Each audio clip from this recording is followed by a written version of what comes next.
Mary! Mary! Come over here a minute. Here. There were a pistol shot, weren't it? How'd that come here? Been here a tidy while, too, by the dust on it. Careful, Dad, there may be more bullets. 4 on them and 2 empty shells. Best throw it away. Throw away money? This be worth something. How could there be 2 empty shells? You only fired 1. Someone must have fired it afore me. I'm wondering what it's worth. Oh, in the hardware man's in the best bar. He might buy it. Oh, is he? Well, how did the game go? Terrible bad for us, sir. Dear, I hope the marriage would humble the singles this year. It's Jumbo, sir. We couldn't get him out. Scored all of 50 he did. You must get him on your side. Jumbo, you'll have to get married before the next match. There'll be a rare scandal if he don't, sir, according to what his girl's mother says.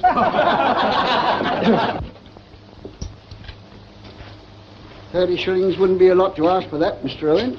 So you found it in your roof, did you? Aye, that I did. What I find on my property belongs to me. This revolver belongs to Mrs. Hamilton. The one that had Cove Cottage last year. Not if she left it behind and I found it, it don't. I sold it to her about 18 months ago. Here's my private mark. When you come to consider, it's queer to buy a revolver and hide it. Oh, I expect you put it in the roof out of the way. No, it was hid. And hid very careful. And what's more, it had been fired. Make much importance of that, William? I don't know. This has set me a-thinking. Well, I'll see you later.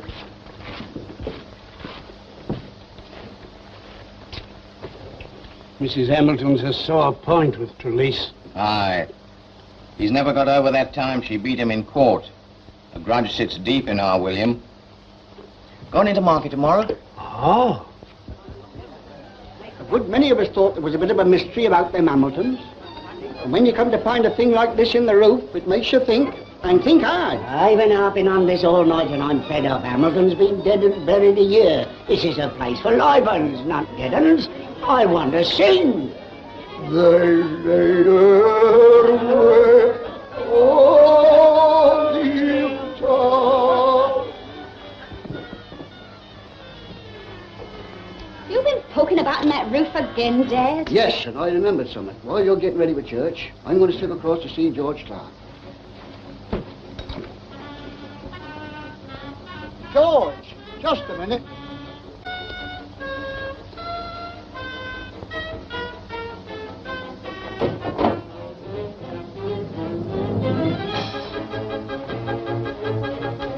Hey, that's so. I was riding my old bike at the time, and I thought I heard a shot that day. Either you must have heard it or must not have heard it, George. If you did hear a shot fired, where did the sound come from? Why, from your cottage. At least, why, it was them Hamiltons then. You recollect, William, I mentioned it to you in the bar that very day. That's right, and if you recollect, George, that's before we knew he was dead. You mark my words, there's something in all this. I always did think Hamilton died remarkable sudden. Queer, I wanted a revolver. I'm sure I never wanted one. Come on, Mary, this way. Late. I always thought it queer she should have been buried by Peters of Dimborne instead of brokers in the village. In the last 3 weeks since the revolver was found, there's been a rare lot of talk. There's no smoke without fire. I'll take charge of this now, Trelease. And here's the 2 empty shells, the one that I fired and the one that she fired. The one that was fired by an unknown person. Ah, well, whatever you may think, you mark my words. Mr. Knight will have a hand in this before it's done.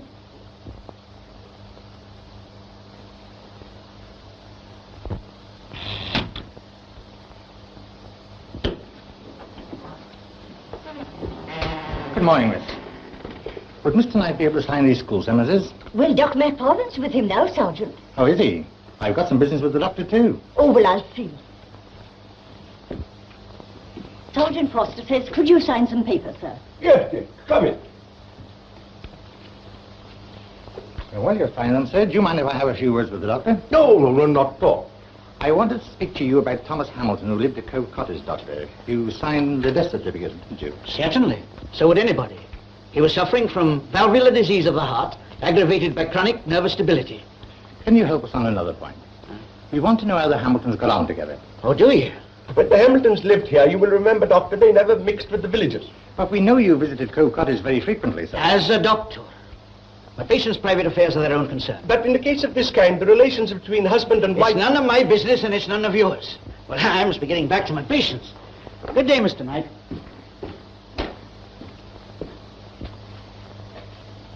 you think there's anything in all this talk about Hamilton's death, Sergeant? Well, we didn't pay much attention to it at first, but some very queer things have come up. Do you think there's any mystery about them? Pretty sure of it, sir. County headquarters have taken it up. Is that so? Of course, a lot will depend on what the widow has to say. And are you in touch with her? Not yet. We've asked London to deal with her.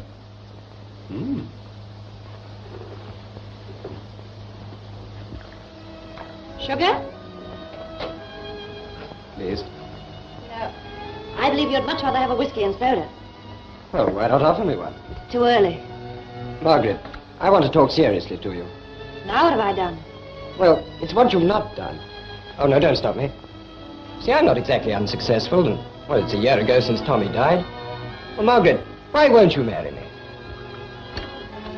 Richard, please don't spoil everything. You know, I've told you. Yes, I know you have, and I'm sick of hearing it. I want to know the real reason. Probably somebody wanting to sell a vacuum cleaner. Like a demonstration?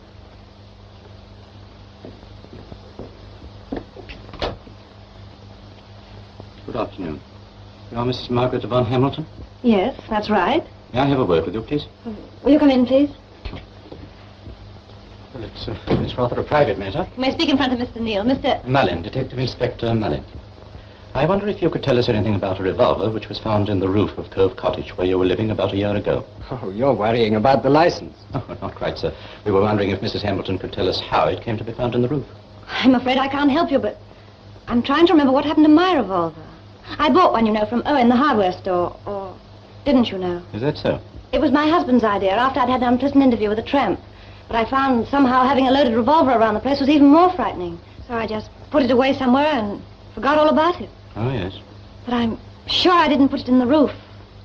Well, I won't take up any more of your time, Mrs. Hamilton. It's all right, I can see myself up. I suppose you've heard from friends in the village that the discovery of this revolver has caused quite a lot of local gossip. I never had any friends in the village. Good afternoon.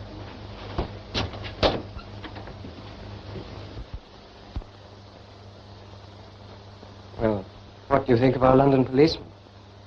I don't like them, Richard. They're so unnecessarily mysterious. For instance, they must have proved it was my revolver that was found in the roof. Why?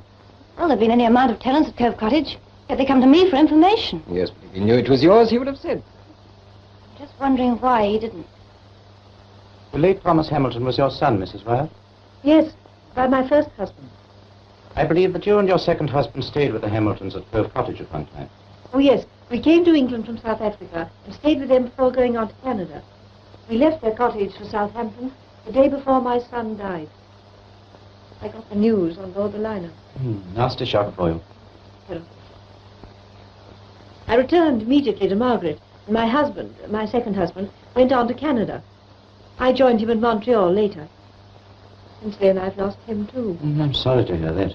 He was killed in the railway disaster at Algoma. And are you living permanently in England now? Oh, no, only a visit. Chiefly to be near Mrs. Hamilton. We are very fond of one. Well, as you can't tell us anything about the revolver, I'll be getting along. Good afternoon. Good afternoon.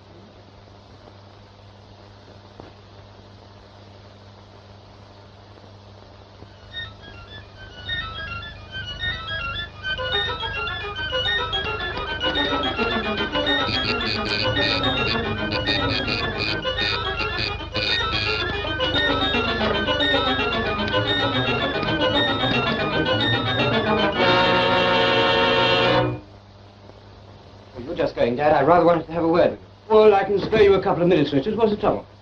Matter of fact, it's Margaret. Oh. Well, there's been a lot of silly talk about her husband's death. Who's doing the talking? Police. What, police? A man named Mullin, detective inspector. I know him. He's been bothering Margaret for about a week. And Mrs. Wyatt. What's he been bothering him about? Well, some fool found a revolver in a roof at Cove Cottage. It was hers, Margaret's. The village found out and started talking, and they've been worrying her with questions about how Tom came to die and a lot of other nonsense. I was wondering if you could do anything about it. You see, she's so terribly worried.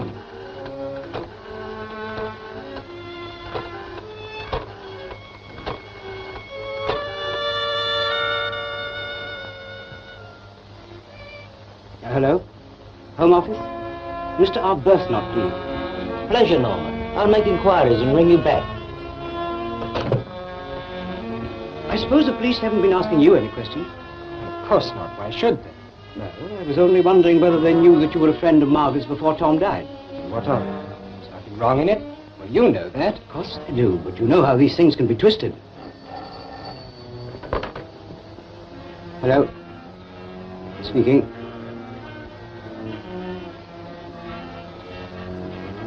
I'm very grateful, old man.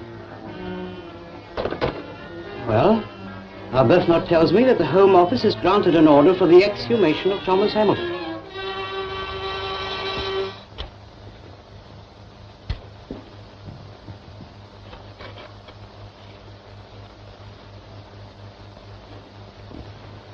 Is Mrs. Hamilton ready, Mr. Neale? She's waiting in the chapel.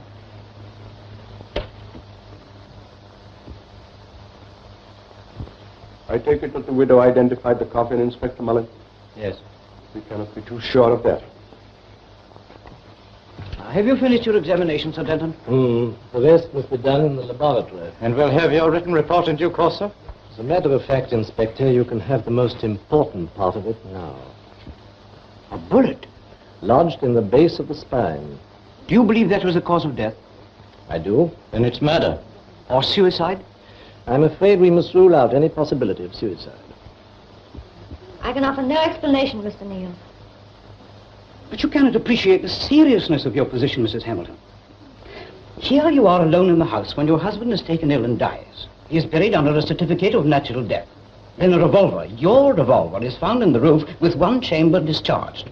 Now we discover that the bullet, probably the same bullet, is in your husband's body. And you offer no explanation. I tell you, I know nothing. Do you realize that the police are already talking of murder? I can't help it.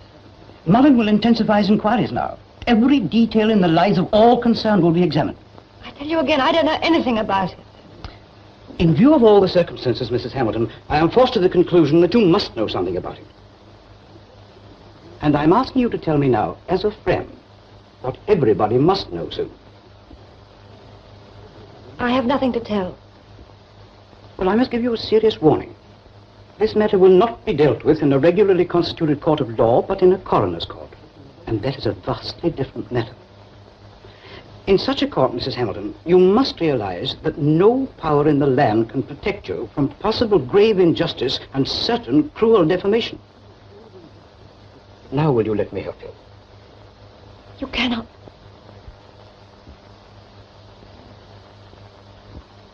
If there had been a will, the document or its provision would be on record here. Well, what about insurance? Well, no record of it. Well, he must have had some money once. Perhaps Carey Street can help me. Thanks.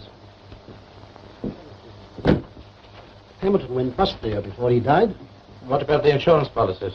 They may have been in the form of a settlement, in which case his wife would have benefited. I'd like to know definitely. I'll have a look.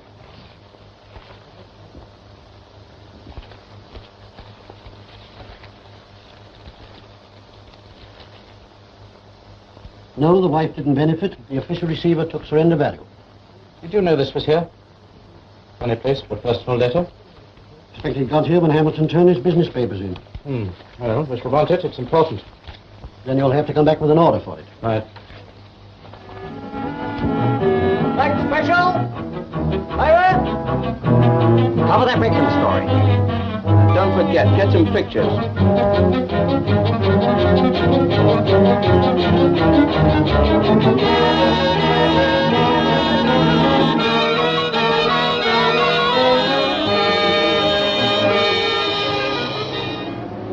Seems I'm well on the way to becoming a notorious woman, Richard.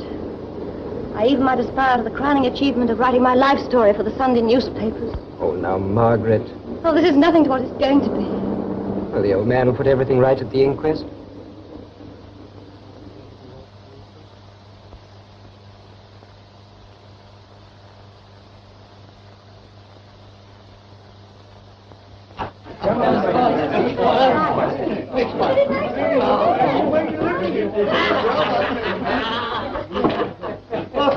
Inquest to be held in the schoolroom. Yes, the kiddies have got a holiday. So's the entire village. Roman holiday. God send this for you, eh? Job to know where to put us all. You said it. He's got the Home Office pathologist in Queen Elizabeth bed. I've clicked for the room where Dick Turpin slept.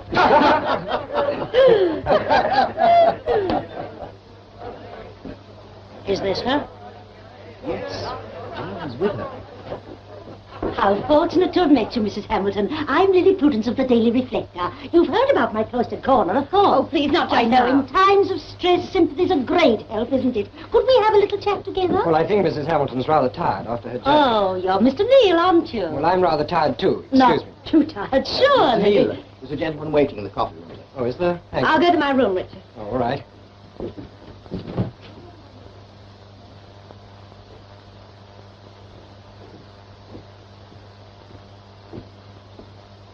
Hasn't she ever heard of your 2 million readers, Prudy? I don't know. They'll soon be hearing about her. I liked the bodyguard, though, didn't you? I got here about an hour ago. Well, I'm grateful to you, Dad, for giving up your time to something which, after all, is no concern of yours. Isn't it, Richard? It's a concern of yours. And I'm rather unhappy about it. You mean professionally as well? Just a bit. At the moment, I've got absolutely nothing to work on. Give me a sandwich. Mrs. Hamilton has one reply to all my questions. She doesn't know. Well, then she doesn't, then. Rubbish, my boy. Of course she does. She's hiding something. Something she's afraid to tell even me. But for what reason? Well, if Mrs. Hamilton won't help, I must try to glean something from the other side. Oh, I should get to bed early tonight, my boy, if I were you. We've got all the evidence we want for a conviction, Mr. Knight. It sounds very grave. And we shall arrest Mrs. Hamilton being on top of the inquest. Should the inquiry confirm our suspicions? Naturally, sir. Calls for a particularly detailed investigation. That'll be safe in your hands, sir. Well, this case has attracted a lot of attention. It will get national publicity. In fact, Redcombe will be front-page news. Indeed, it will. And so will you. Oh, I wasn't thinking about that, Inspector Mullen. I only wanted to point out that in view of the wide attention, we must examine every detail with minute care. Well, you won't have much difficulty in reaching a verdict. The revolver evidence alone sticks out a mile. I understand Mr. Knight is working late. Yes, sir, he has the inspector with him. The inspector? Yes, sir, undoubtedly. Come. I know you won't mind my coming in, as we're all concerned on the same business. And I wanted to pay my respects before we meet in court, sir. That's a very happy idea. Sit down, Mr. Neale. Thank you. I always think that in these cases, a little preliminary discussion does away with a lot of unnecessary business in court. I don't think there will be much unnecessary business in this case, Mr. Neale. Well, then I gather that you've already discussed it pretty thoroughly. Naturally, we have to rely on the police for... Guidance? Information. That is where the police have the advantage in these courts. I assure you, Mr. Neale, nothing will prejudice your client's interests. I'm sure it won't. Not with a fair-minded man like yourself, Mr. Knight. Ought we to discuss this case with Mr. Neale, sir? He doesn't appear in it until tomorrow. I don't wish to discuss the case unduly. I see no reason why... Well, in view of Inspector Mullen's attitude, I don't wish to place you in an embarrassing position. I do hope there won't be any unpleasantness. I hope not. Good night. Good night. Good night. You want to watch him, sir? I thought he seemed quite a nice little man. That's his way of getting information. If you're not careful, he'll be taking charge of your proceedings for you tomorrow. Oh. Will he?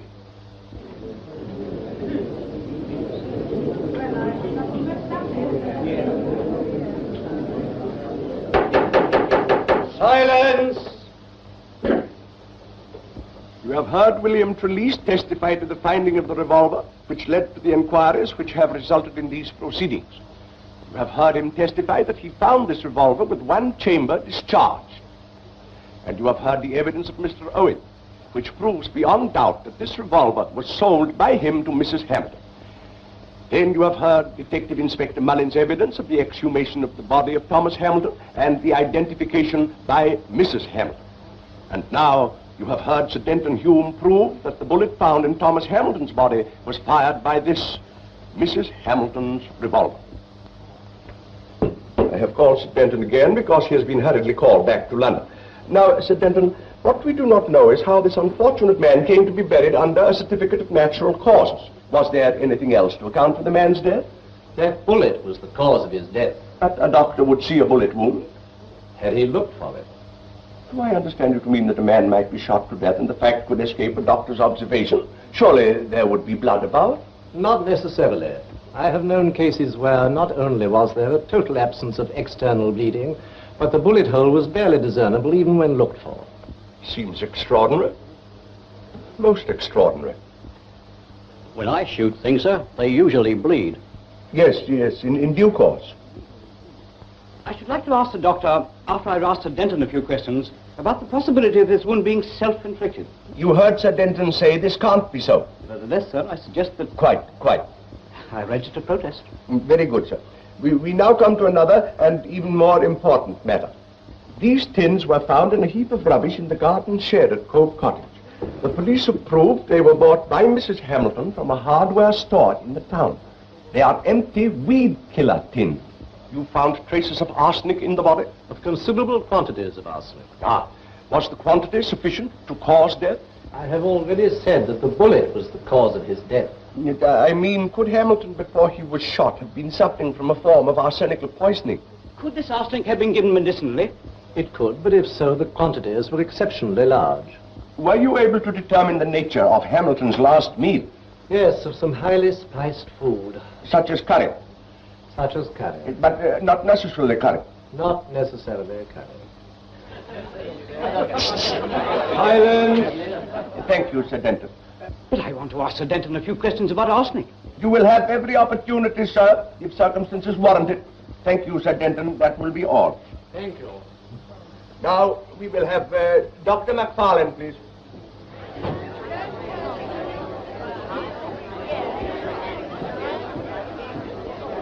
Hold the book in your right hand. The evidence you give before this court shall be the truth, the whole truth, and nothing but the truth, so help you God, kiss the book. Help me God.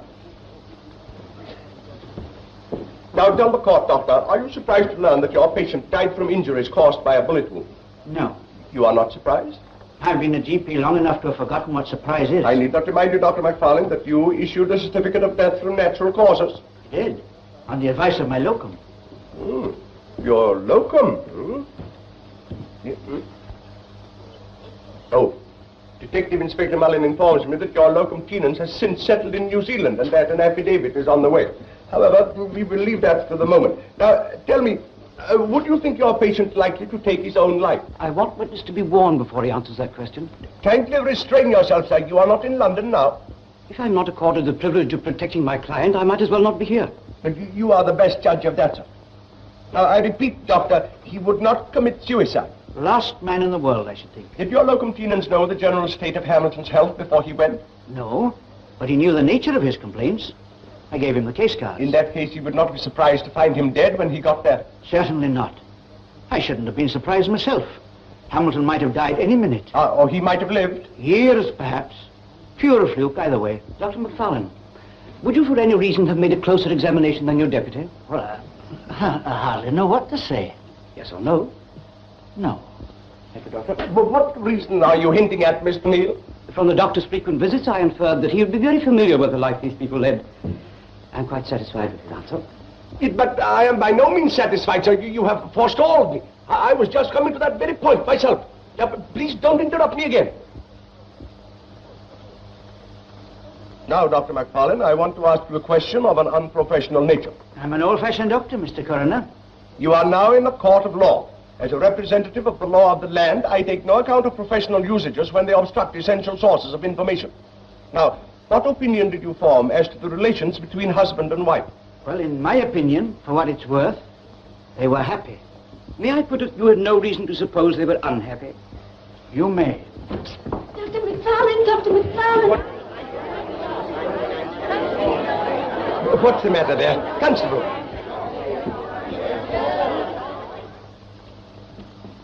Most inconvenient.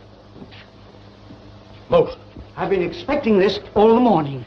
These things will happen, inquest or no inquest. It's a nuisance, but I suppose it can't be helped. We shall have to release you for the time being, Doctor. Oh, thank you, sir.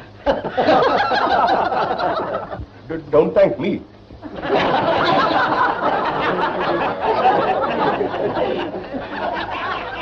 Well, now, where were we? Yes, a point of profound significance, the arsenic. Now, we have to ask ourselves how this arsenic was administered to Thomas Hamilton and why.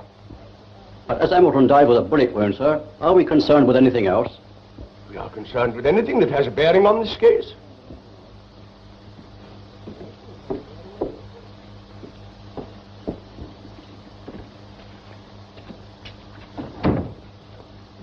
Mrs. Hamilton, what is all this?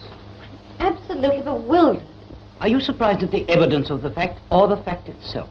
I tell you, Mr. Neale, this poisoning is a complete surprise to me. But you did buy arsenic. Weed killer, yes. And arsenic was found in your husband's body. Now, what are you hiding? Mrs. Hamilton, please.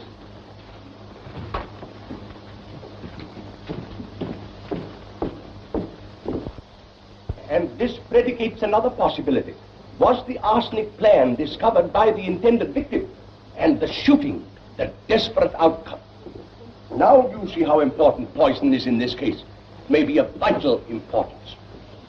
Now, Mrs. Hamilton. Hold the book in your right hand. The evidence you give before the court shall be the truth, the whole truth, and nothing but the truth. So help you God, kiss the book.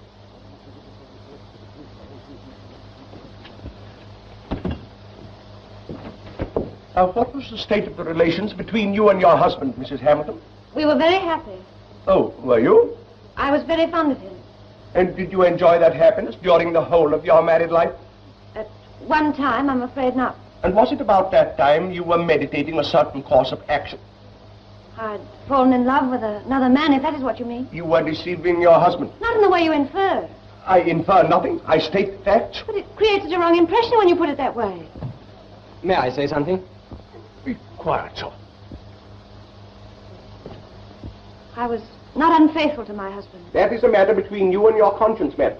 But I have nothing on my conscience. The idea is horrible. Some of us are old-fashioned enough to regard marital deception in any form horrible. I repeat, you were deceiving your husband.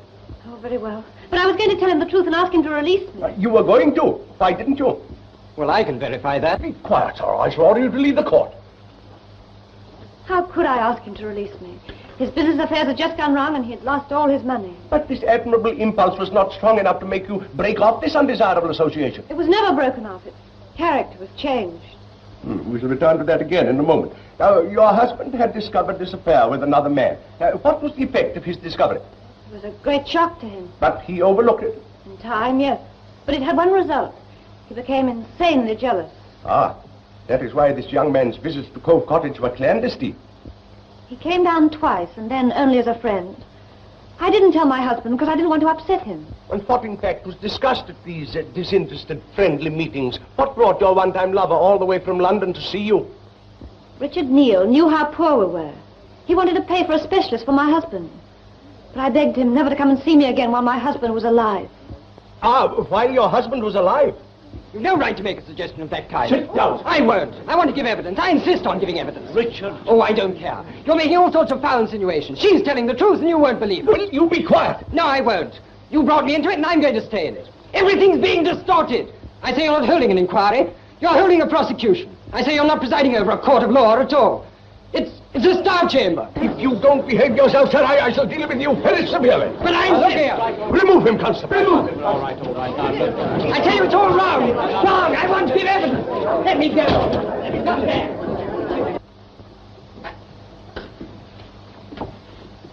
All right, Constable. Richard, I got something better for you to do than arguing with coroners.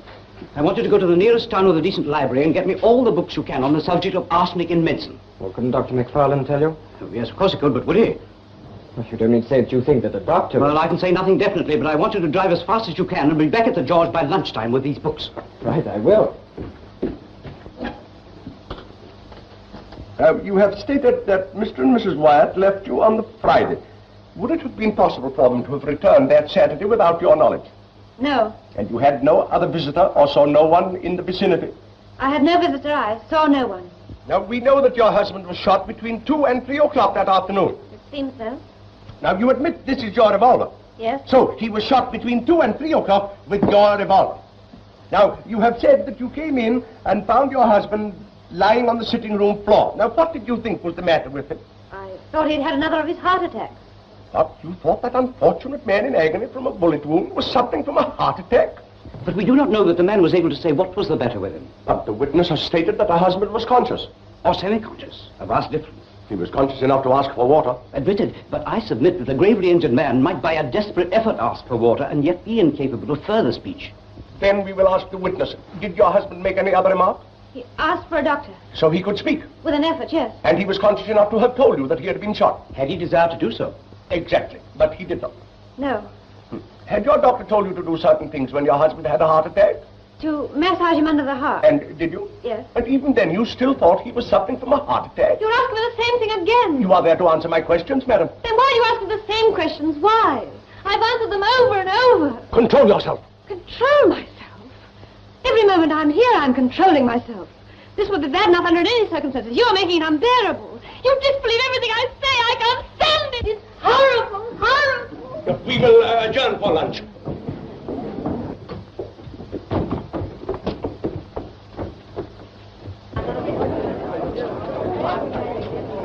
Hello? Daily Reflector? Oh, Lily Prudence's end. Yes, speaking from Redcombe. Get this down, will you? And get it quick. I want my lunch. Oh, ready? In the heart of a smiling countryside, facing her interrogators in a quaint little village schoolroom, whose very walls seem even now to echo childish trebles. This is murder. A tall, beautiful woman, simply dressed, is enacting the terrible role of butterfly on the wheel. Cut the comedy. Our cheese is You getting don't cold. jump off a high place. No, don't put that, you idiot. Oh, where was I? Oh, yes. Whatever her sin may have been. Have you got it?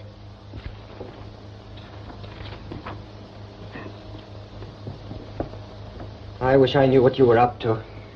It seems absolutely incredible that a woman should deliberately invite incrimination on a charge of murder if she's not anyway in part guilty. But Margaret's not guilty, Dad. Nevertheless, everything points to it, especially the way she treats me. But this poison they sprung on us may have a different result from the one they intended. Anyway, it's given me a vague line to work on. Just write this down for me. Formula, footnote 4, page 353. Everybody's talking about you, sir. Oh? Since this case, I've heard more than one say that you're wasted in Redcombe. Really? They say you ought to be in London. Now, perhaps they want to get rid of me. Oh, you know it isn't that, sir. You know very well they're proud of you. Yes. This is a very nice lunch, Elsie.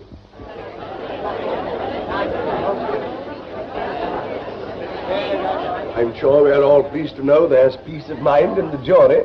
I understand it's a boy, sir. Yes, the customary fine specimen, I believe. It's very kind of you, gentlemen, and I thank you on behalf of my wife and self. I'm only sorry it didn't happen a few hours earlier, but it's our first. Sorry. Now, well, perhaps you'll arrange things better next time.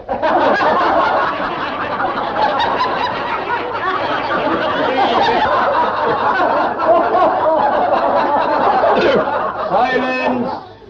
Well, now we must get on. Dr. McFarlane is waiting, Mr. Neale. Just one question. I've compiled a list of complaints for which arsenic is given medicinally, Doctor. Now, did you at any time prescribe arsenic for the dead man? Certainly not. You will swear that even though we know that arsenic was found in the body? Certainly. You are casting aspersions, Mr. Neale. My client has leveled the same accusation at you, sir. Thank you, Dr. McFarlane. Thank you, sir.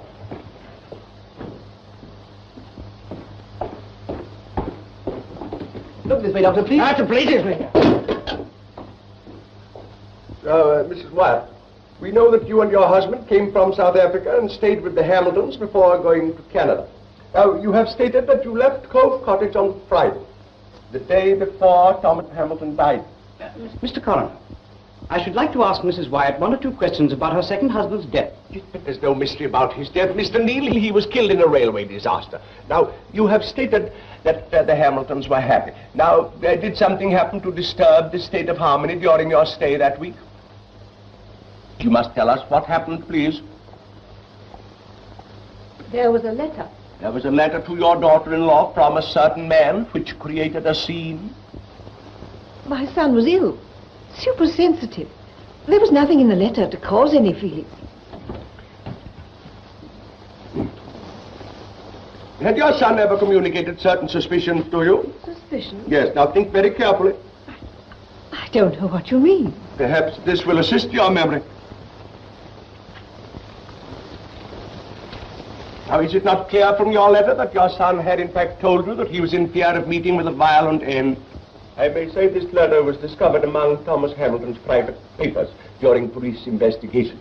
It was written by Mrs. Wyatt from South Africa. Now, you specifically mentioned poison in your letter. Were you answering a definite fear expressed by your son? No, not a fear. He'd been ill and was abnormal. I think there was some vague reference to an arsenic case he'd been reading. We have elicited one very important fact, that Thomas Hamilton did on at least one occasion fear that he was in danger of being poisoned. Would you like to ask the witness any questions, Mr. Neale? Thank you. At the moment, no. Thank you, Mrs. Wyatt. Yes. Now we will recall Mrs. Hamilton, please.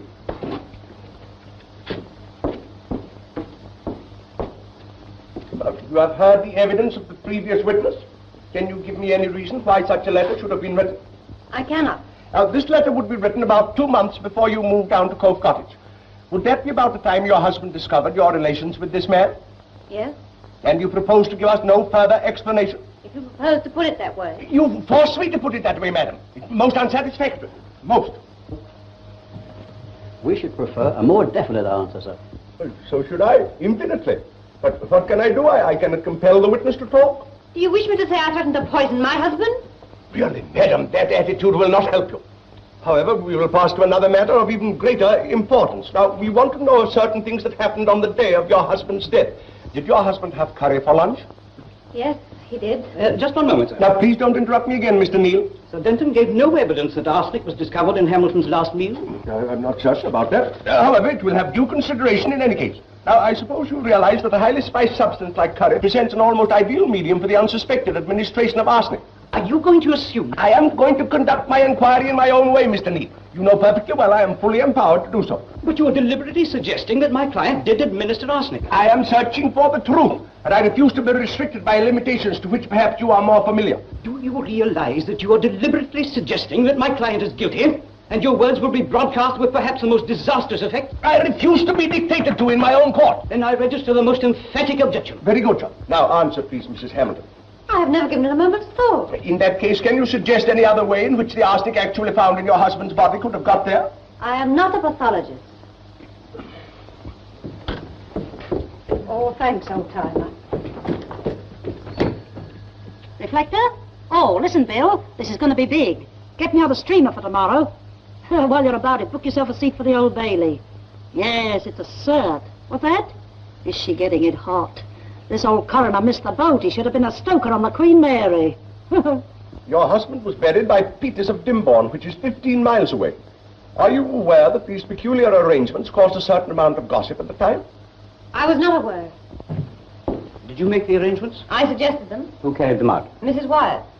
Are you sure Mrs. Wyatt did not make the suggestion?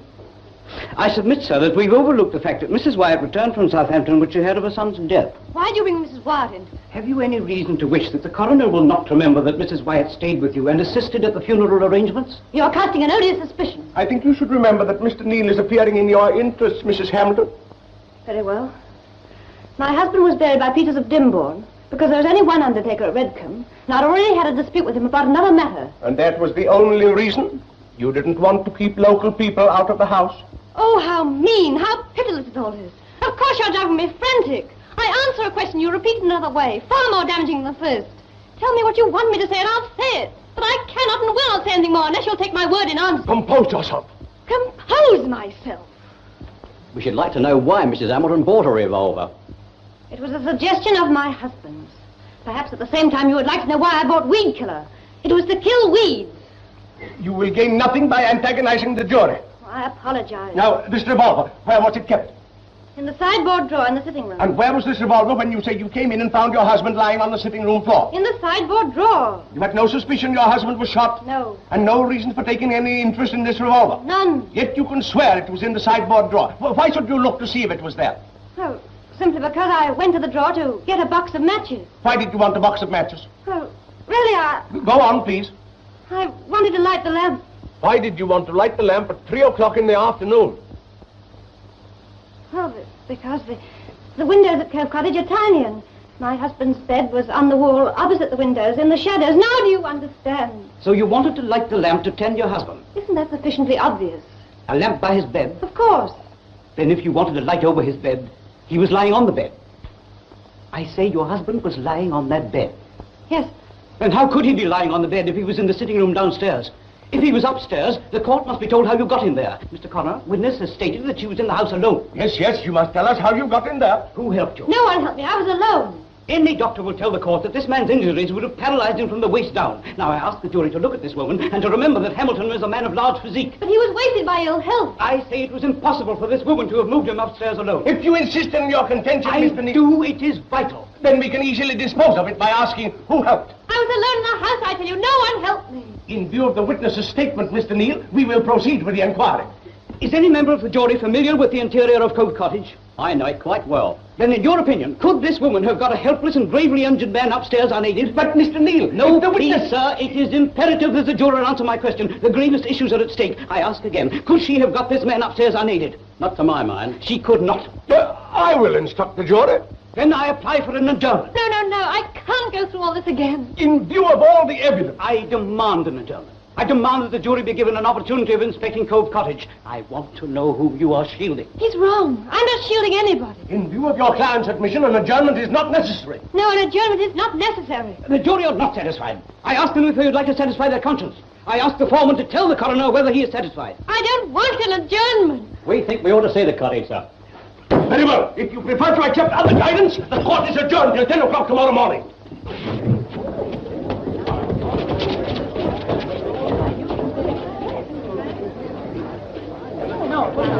I maintain that how that dying man was got up these stairs is the pivot on which this whole case rests. Oh, I want you to help us, if you will. Now, Mrs. Hamilton had to get her dying husband from the sitting room floor where he was lying up these stairs into the bedroom. Mr. Foreman, will you be good enough to lie here, please? Now, Mr. Leese, we'll imagine that you are Mrs. Hamilton. Will you try and get him upstairs?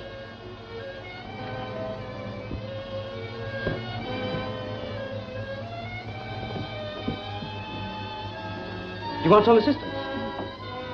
You, sir. I'll try my best, sir.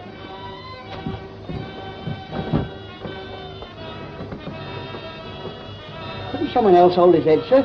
And I can take his feet, and with Mary supporting the small of his back, maybe we can manage it, sir. Thank you, Mr. Talese. You see, it is proved. Not one, not two, but 3 people would have been required to get Hamilton up these stairs. But it's practically self-incrimination. Why must Mrs. Hamilton say that she did this when she obviously couldn't?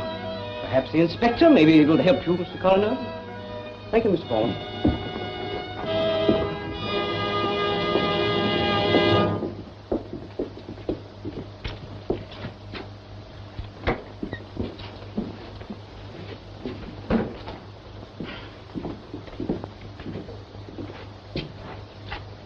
Did Margaret ever mention anyone named Burgoyne to you? Burgoyne? John Burgoyne. Oh, Mrs. Wyatt, did she ever speak of him? Well, I've never heard of the chap. I begin to see... Richard, I have now proved conclusively that Margaret was not in the house alone, but why does she insist that she was?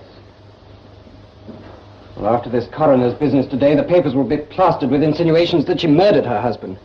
Yeah, I'm afraid so.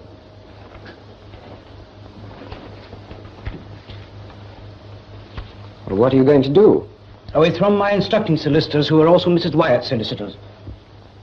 Received following cable addressed Mrs. Wyatt. Please communicate information to her. Regret to inform you, John Burgoyne died 3:15. Signed, Medical Officer, Saranac Falls Sanatorium, Quebec. But what's it all about? Treat it as absolutely confidential. And I want you to go to the South Entrance shipping office and find out all the information you can about the sailing of the Wyatts for Canada. While you're there, send this cable. I want further information about this John Burgoyne, but we must have it quickly. I must have an answer back from Quebec at once. Oh, and ask the maid to tell Mrs. Wyatt I'd like to see her. Right.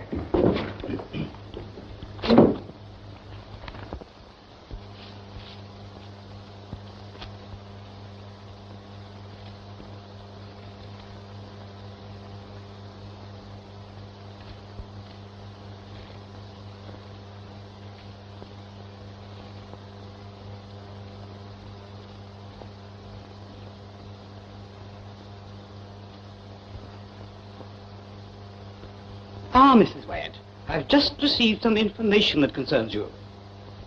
Come, sit down, will you?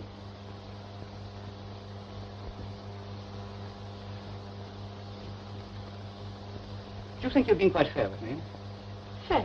Well, truthful. You have given us all to suppose that you led a normal, happy life with your husband. Oh, well, of course we had our differences. You met him in South Africa. He was charming, you were lonely. But how long was it before you discovered that he'd married you for your money? Oh, I don't...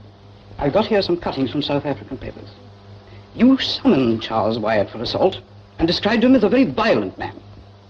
It isn't the sort of thing one advertises. I believe he spent all your money except a settlement. Your son had to consent before that could be realized. Was Charles Wyatt wanting that money to go to Canada with? And your son wouldn't agree. Oh, why are you asking me all these questions? I hope to prove that this man who met such a tragic fate in Canada was clearly implicated in the death of Thomas Hamilton. Yes, but in the face of the seemingly overwhelming evidence against such a possibility, sir, I mean, you would have to prove that Wyatt was at Cove Cottage on the Saturday. Obviously. That he escaped Mrs. Hamilton's observation. Naturally. That he found Mrs. Hamilton's revolver and shot Hamilton with it. That he returned it to the sideboard drawer. That is so. And explained Mrs. Hamilton's highly peculiar ignorance of the cause of her husband's suffering. Yes. And do you hope to explain why Mrs. Hamilton should hide the weapon in the roof instead of communicating with the police? I do. And you would have to account for the arsenic found in the body. I agree. Then what do you suggest? That I have your permission to proceed. I fully appreciate your anxiety for your client, but you've already received unusual consideration, sir. Am I to construe that as a threat to terminate my questions? No, there's no occasion for the generation of heat.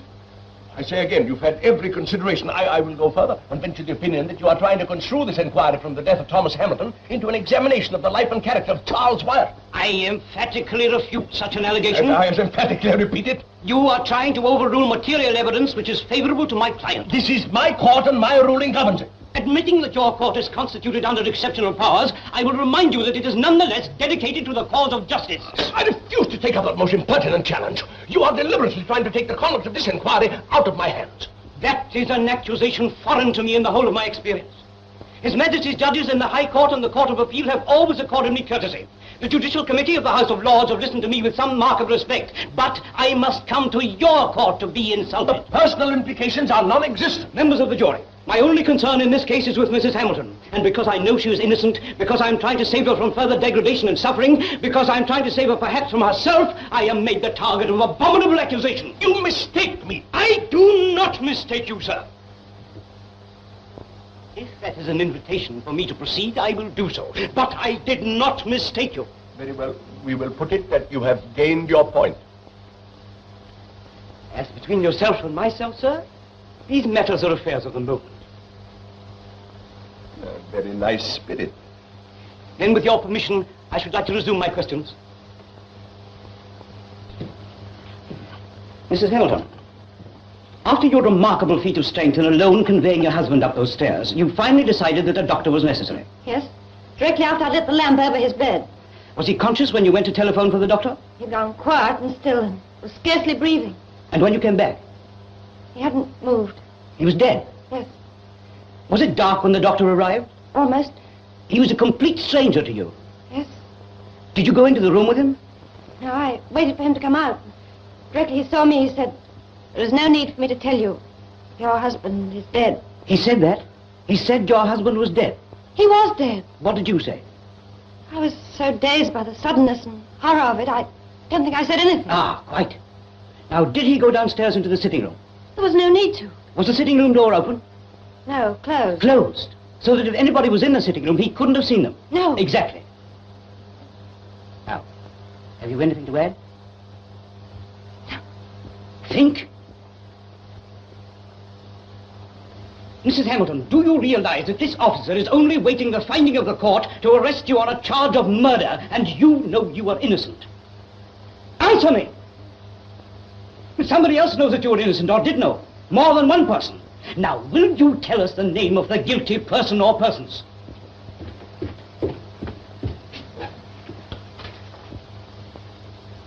Was Richard Neale in the vicinity of Cove Cottage that day? No, and you have no right to suggest it. Are you sure? How can you say such a thing? Did you have any visitor at all at Cove Cottage that day? No, no, no!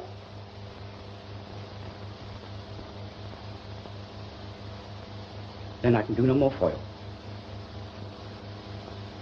I have no other questions to ask, Mr. Coroner. Eh? Oh. Very well. And Mrs. Hamilton, I don't think... Just one more question, sir.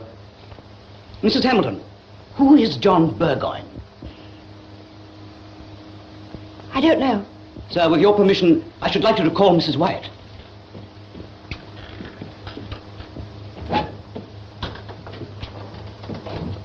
Mrs. Wyatt, I'm going to take a very grave step. But before I do, I'm going to give you one more opportunity to tell me all you know. I have nothing to tell. Very well. I am recalling you, Mrs. Wyatt.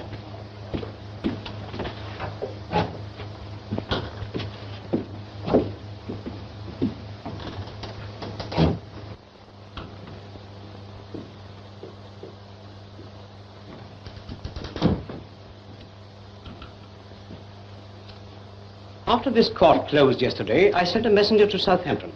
He went to the offices of the company controlling the vessel you were sailing on with your husband. On the company's files, he found a letter from Mrs. Wyatt cancelling these berths, and that letter was dated on the Wednesday before Hamilton's death. On the Sunday, that is the day following Hamilton's death, Mrs. Wyatt re-engaged these berths in person. Is that correct, Mrs. Wyatt? Yes. We changed our minds. Why? We just did. So you decided to go to Canada without the capital your husband had set his mind on getting? Or were you aware of your son's death before you rebooked these passages? How could I know when I was in the car all day going to Southampton? Very well. Mrs. Wyatt, you have given us to understand that you loved your son. He was all I had. And did your husband really meet his death in that Canadian railway disaster? I've told you. I have looked up the details of that disaster. There were a number of bodies charred beyond recognition. You identified one of these bodies as that of your husband? Yes. Now, when and why did you return to England? About 3 months ago. Principally to see Margaret. You'd planned to go back to Canada? I intended to, but this inquiry prevented my doing so. Why were you going back? I like Canada. For no other reason? No. Not to see John Burgoyne, for instance. Who is John Burgoyne? Mrs. Wyatt, what happened 2 weeks after you realized that inquiries had been set afoot? I don't know what you mean. Do you know an institution called the Saranac Falls Sanatorium, Quebec? I have heard of it. Well, I have made inquiries, and this is the reply I have from the superintendent. He tells me that a man named John Burgoyne entered that institution on August 16th. Now, will you tell us about John Burgoyne? He is a friend. I say there's no such man as John Burgoyne. Now tell the court who is concealed under that name. He doesn't know. It's all suggestions. Suggestions? I'll make suggestions. I'll suggest how Mrs. Hamilton got her husband up those stairs that Saturday. I suggest that you were there, that your husband was there. I suggest that you return with your husband in a final effort to get that money. I suggest that you were there all day, that you were in the sitting room when the doctor's locum arrived, waiting in terror to know the result of his visit. I suggest that his failure to see that bullet wound was seized upon as a means of escape, and that this fortuitous circumstance was seized upon, not by you, not by Mrs. Hamilton, but by another. You didn't realize what you were doing, and when you did, your discretion was outweighed. But do you mean to say... I suggest that these women have been caught up out of their ordinary lives and plunged into tragedy by a circumstance that might have happened to any of us. But they've acted as they've done, not for greed or gain, but out of loyalty and love. But what about the arsenic? I suggest that it was Charles Wyatt, who for years had been suffering from an incipient and secret complaint for which arsenic was administered. But do you mean to say... I suggest, sir, no, I assert, that the body now lying in Redcombe Cemetery is not the body of Thomas Hamilton at all. What? It is the body of Charles Wyatt. And he was shot by your husband, Thomas Hamilton. Admit it. All right, he did shoot him. But it was only in self-defense. Charles Wyatt was mad with rage about the settlement. He was threatening my husband's mother, and my husband was weak and ill. There was only one way he could protect her, and he fired on impulse. He didn't mean to kill him. Well, I sit down, everybody. The court is not adjourned. These women have lied only to protect the man they loved. They've been forced into this incredible situation. But in view of further proceedings that will follow, I want to recall that they have acted as they have done in ignorance of one important fact. I received this telegram from Mrs. Wyatt's solicitors yesterday. Do you wish me to read it aloud? If you please, sir. Received following cable addressed Mrs. Wyatt. Please communicate information to her. Regret inform you John Burgoyne died 3:15. Signed Medical Officer Saranac Falls Sanatorium, Quebec. Do you mean to say that John Burgoyne was Thomas Hamilton? I do, sir.